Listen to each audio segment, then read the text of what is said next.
Music director DJ Guddu Raj, Lakhanpur Mahesh Pati. Music by Navneet Raja.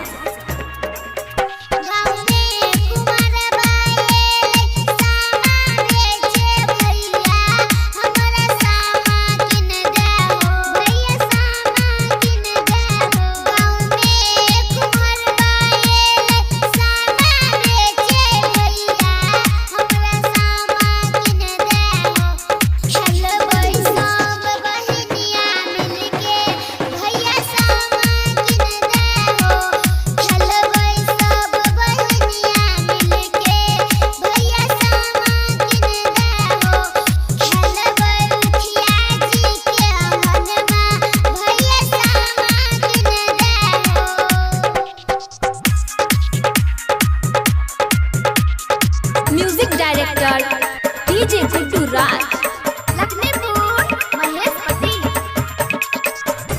Vaishnavi recording studio Akhtwara.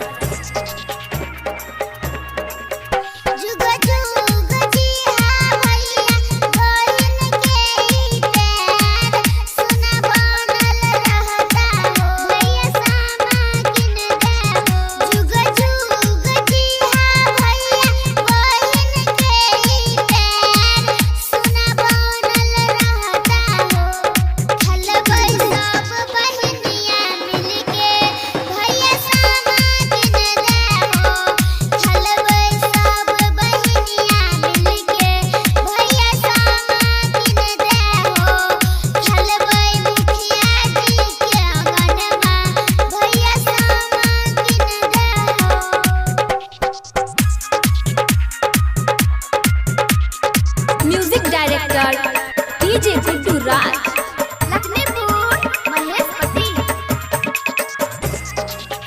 Music by Navneet Raja.